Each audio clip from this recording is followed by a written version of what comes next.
ready for a new governor of Texas? I'm sorry, I don't think you heard me, because, who is ready for a new governor of Texas? All right, that's better. It's so interesting to me to be back here in Texas, because all of my colleagues are in Florida. But you know why I'm not in Florida? Because I know that Texas is ground zero. Yes. And I've been doing this a long time. 12 years ago, I was sitting in a room just like this, sitting where you are, for another candidate that I was supporting against a long-time incumbent who had $200 million in the bank. And my candidate was at 3%. You know what? We won. And we're going to do it again with Don Huffines.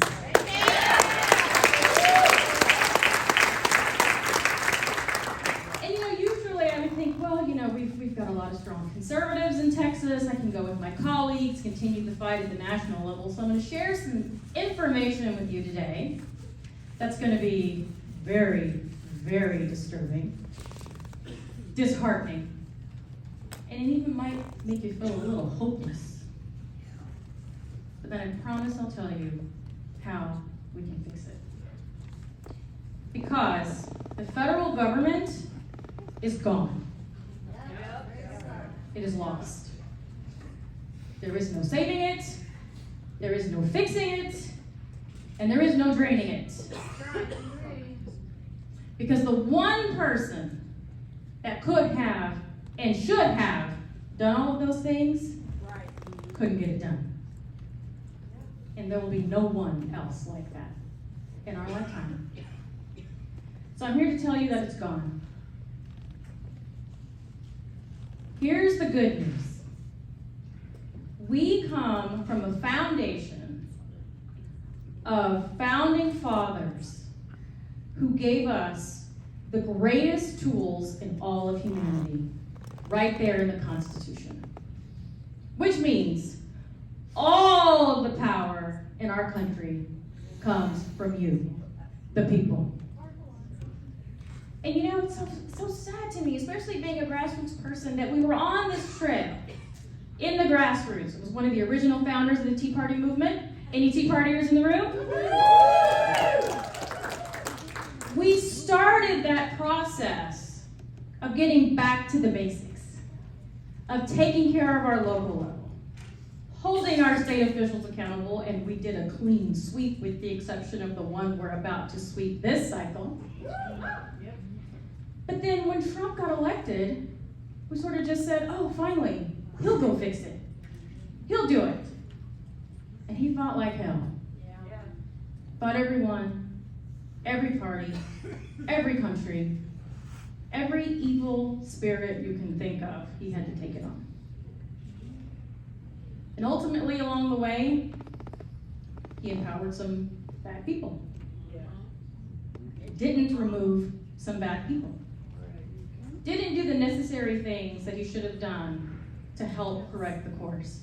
And I believe all of that was by divine order, because it is not the president's responsibility to do our job.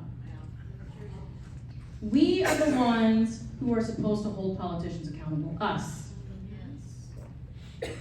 Nobody else, folks. Hate to break it to you, but it's all on you. No one is coming to save you. You are the cavalry. And it's so simple. It's just not easy. You're going to knock on doors. You're going to talk to your neighbors. You're going to make the phone calls. You're going to show up.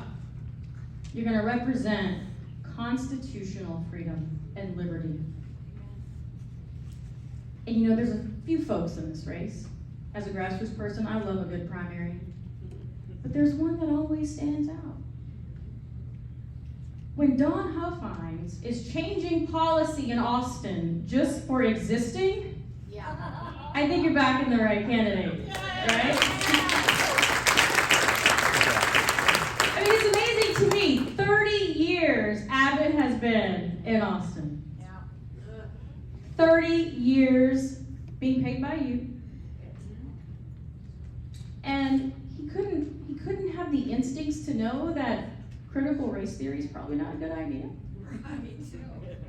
He didn't know that securing the southern border of the state of Texas should have been a priority.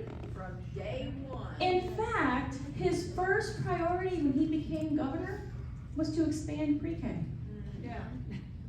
We call that a magnet for illegal immigration. But then suddenly, Don Huffines gets in the race and Abbott is strong on the border. Yeah. And the best part is, he says, oh, it's, Biden's border. Oh, no. They've been coming across that border as long as I've been alive. And just in case you forgot, when Donald Trump asked for the border states to declare an emergency, Abbott did not. He could have had every ounce of the federal government behind him to solve this problem while Trump was in office. And he didn't even have the guts to attend a border summit with the Border Patrol on the border with President Trump. Do you remember that? He didn't even show up. But all of a sudden, he wants a wall. You think we're going to get a wall? No. 200 yards. And it's pretty sad and it's pretty pathetic and it's unbecoming of a leader of the state of Texas, because Texas should be leading on every single issue that faces our nation.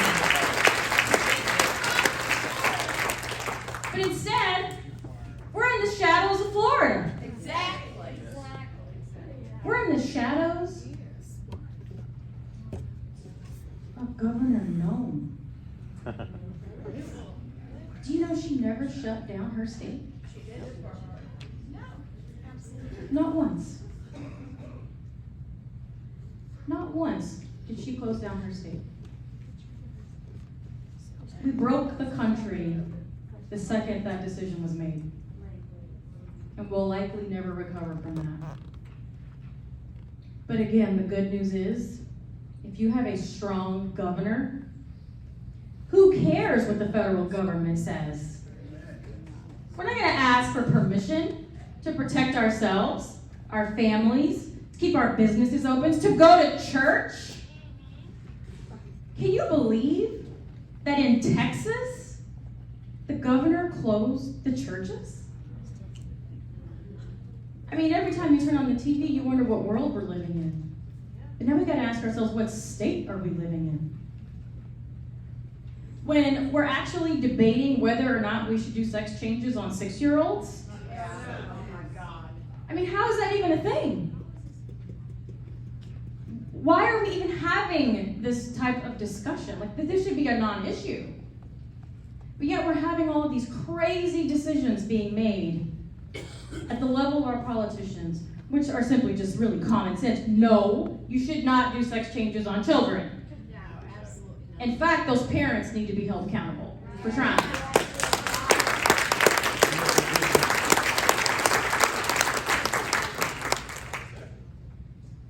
No, you should not close down churches. No, you do not get to pick and choose which businesses are essential.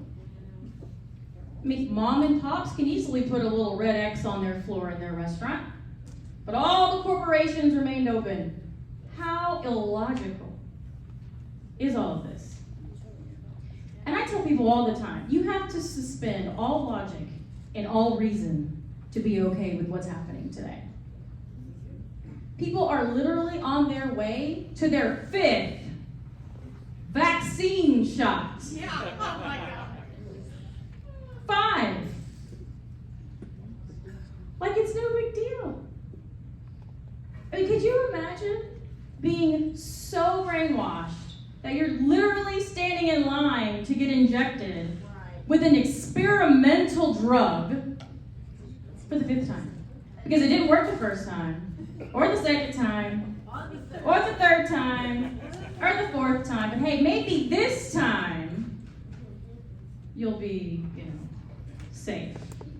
Let me know how that works out for them in about 10 years. So, we are just really in a position where it is truly up to us. We're going to have to work really, really hard for the next couple of months to put Don Huffines in the governor's mansion. Yeah. Yes! Because if not, we're in trouble.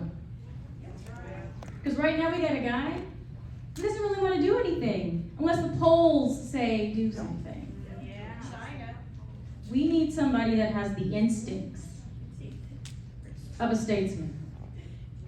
Someone that can be given information and say, it's not worth destroying the lives and the livelihoods of 350 million people to save a hypothetically 2.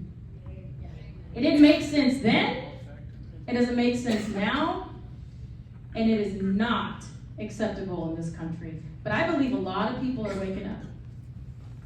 When I started out on this journey 12, 13 years ago, I didn't know what was going to happen. All I knew is that something is wrong. And I needed to do my part to fix it. So, started some grassroots events. Some of you folks were right there with me.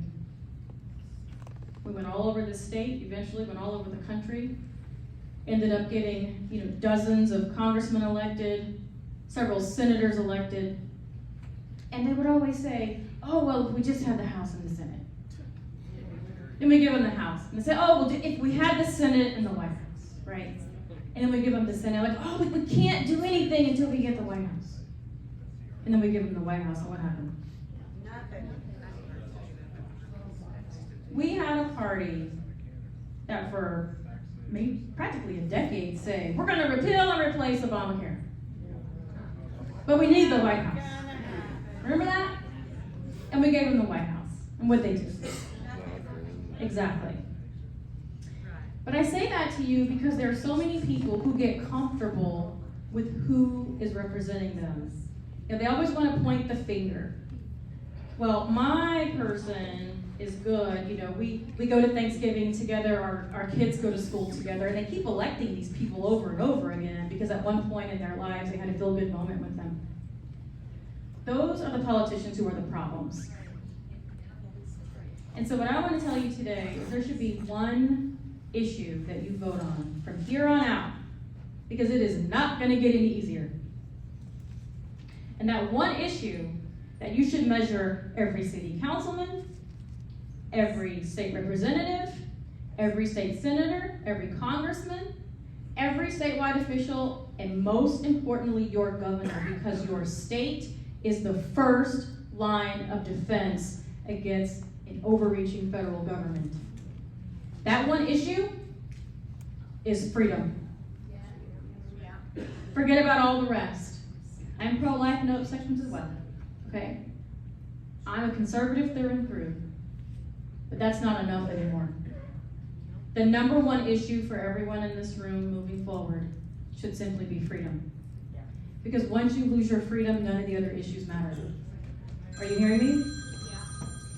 We have political prisoners in this country right now. That's right.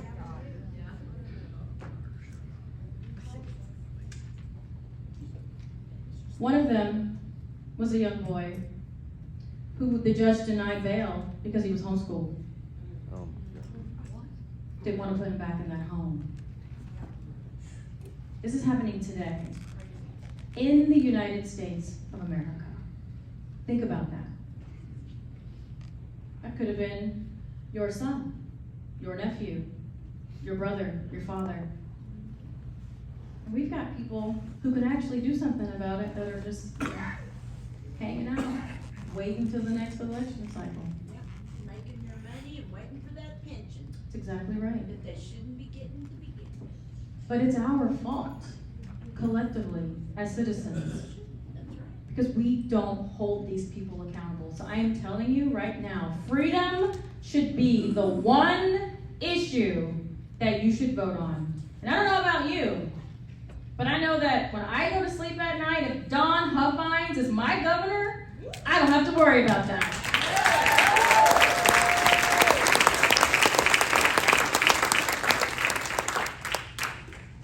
I don't care about the polls. I don't care about the president. I don't care what Congress is doing, because I know that I have a principled person at the helm of my state who is not going to allow any of that nonsense come here. And as Texans, we should want that. Yes. We should dust it up. We're the come and take it state. But yet there's so many people who are just giving it. We have to stop that, and we can stop that.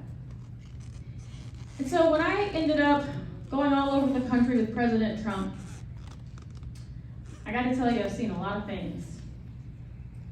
A lot of things that I cannot unsee.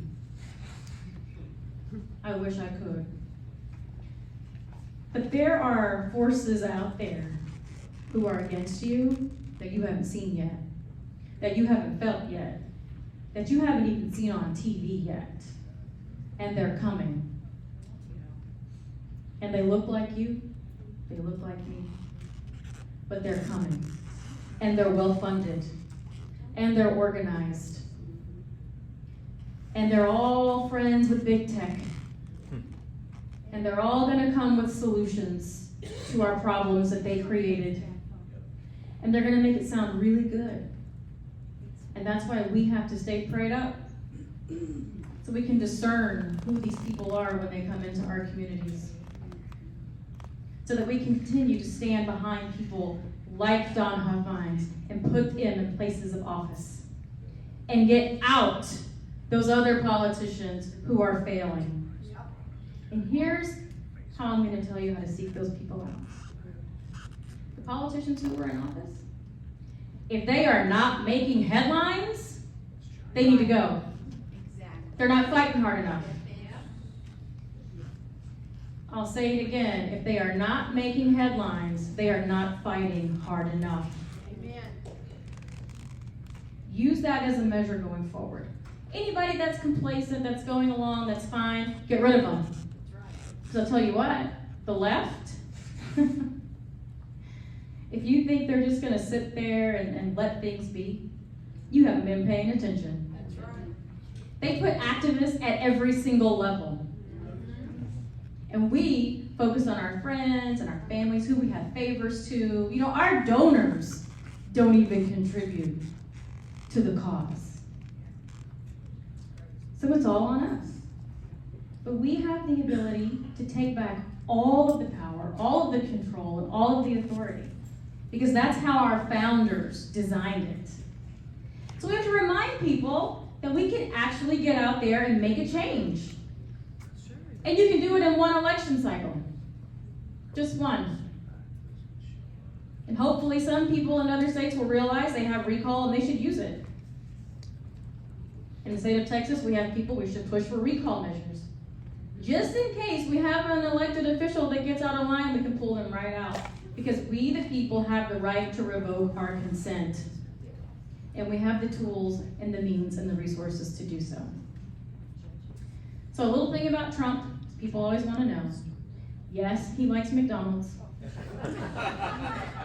Yes, he has a Diet Coke on his desk every day. And yes, he eats his steak very, very, very well done. Not a rumor. He likes that. And, you know, being with him has been really enlightening, because one of the things that he has been able to do is he's been able to teach Republicans how to fight. And he taught them that if you fight, you can win. Some Republicans have figured that out. Some are just too cowardless to even try. That's where we come in.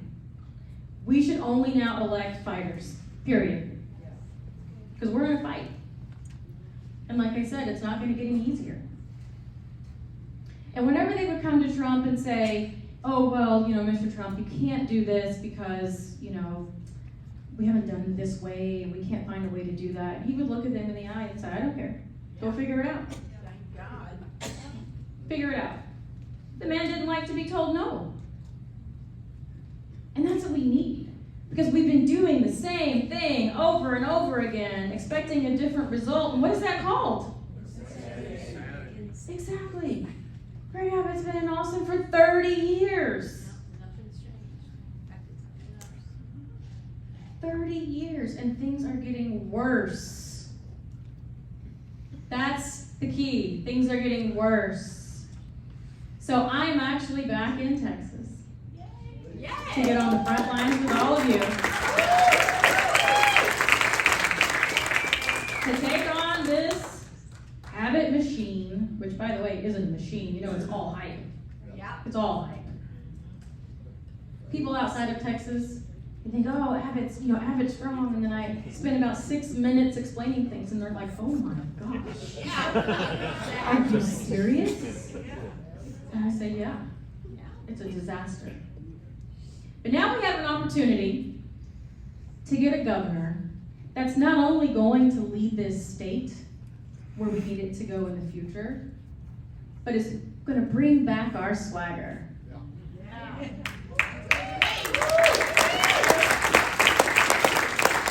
I would go across the country, they'd say, where are you from? You have an accent. I'm like, I don't have an accent.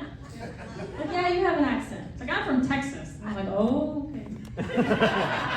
Because when you say Texas, people automatically think strength, other than cowboy. They think strength. They think tough. They think strong. They think independent. It's like, oh, you guys are like your own little country. I'm like, damn straight.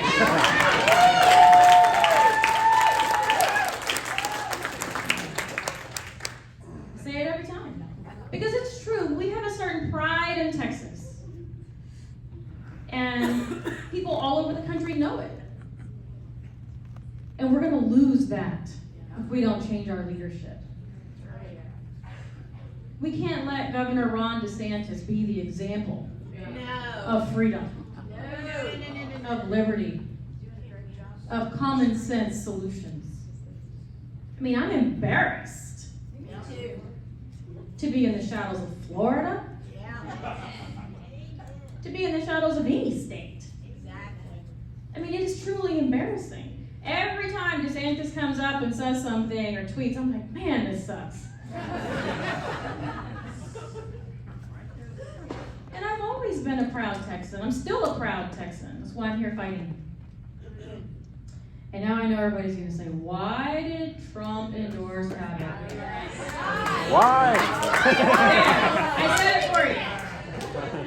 I know it is the number one question I get, so I figured I'd just address it for everybody. There you go. So what I will say is, you cannot explain Trump. And therefore, most of us don't even try. So I will just say that, sometimes he does things, and here we are. It's the truth. This is just him. He needs a talking to. Now, he's been talked to. It's one of those things, it's like, why didn't you've got my number, call anybody in Texas, and they would have told you. But the reality is, sometimes he makes these decisions with endorsements, and they don't always work out. And I tell people through experience, it doesn't matter who Trump endorses. It just doesn't. Because Trump himself cannot pull any candidate across the finish line if the people know that candidate is not America first.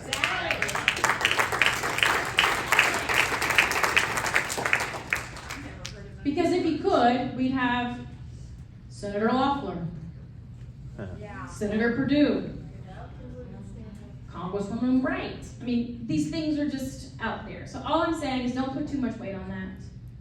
Give yourselves more credit, because you know who supports the president, you know who supports the president's policies, and you know it's not Greg Abbott. Exactly. Okay? And it's going to be our job to make sure that everybody else knows the same. But I'll tell you who was there with President Trump: Dawn Huffines.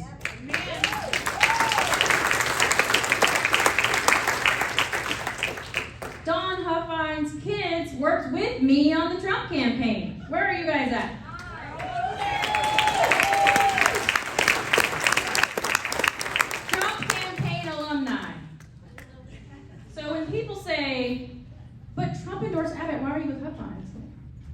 haven't changed.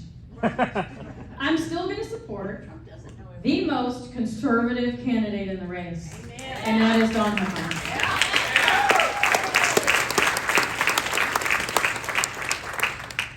And you know, the first time that I went into the White House, I'm not going to lie, it was really cool. It's so much smaller than I thought it was. It looks so big on TV. And so I was summoned to the White House like a day or two after they moved in, and I walked in, it was just me and the president. And he looks up, he's sitting at his desk, and I didn't even want to walk on the carpet. I walked in and I stopped, and he goes, "There she is, get over here, I wouldn't be sitting here without you." And so I just kind of tiptoed in, and I sat down. He goes, "No, come on, let's take pictures." And he gave me a little tour of the Oval and the couch and the fireplace and all the pictures, and it was just amazing. And to this day, it has not sunk in that I was actually in the White House with the President of the United States that I helped get there. Like, it's just surreal. But it was also a moment where I thought back to where I came from. Because if you had asked me 10 years ago if I thought that I'd be working for a sitting president, I mean, come on, I was hosting, you know, events for Cardboard Cornyn back then. So I didn't know that this is where it was going, and I'll tell you why. Because unlike some people who do what I do, they do it for themselves. And I do it for the cause. And every time I met a challenge, I went right through it because the cause was the only thing that mattered. I put my head down and I moved forward. And we fought and we fought and we fought and we got to the White House. All for me to find out none of that even mattered. Here I am, full circle, right back with the grassroots. Because this is where it matters, right here.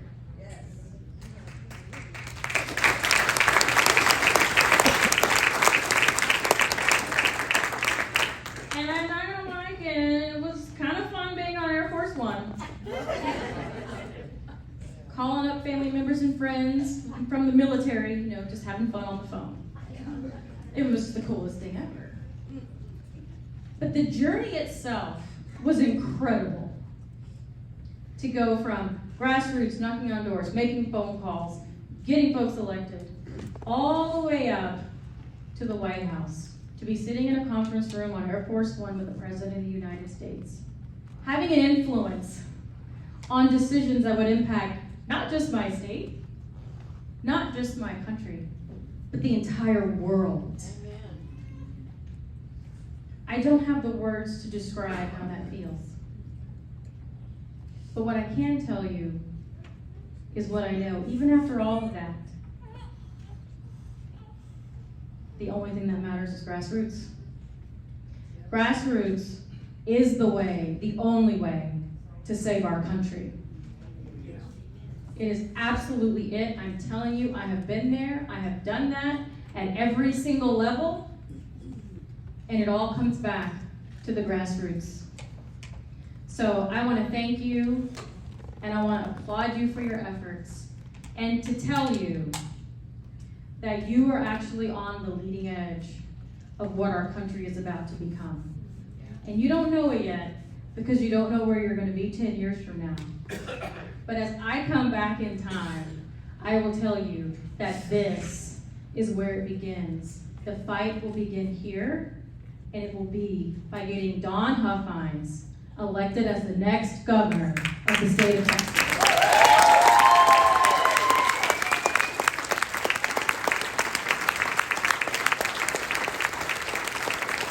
thank you all for coming. I'm so happy to be here, shoulder to shoulder with you in this fight to save our state, because then so goes the nation.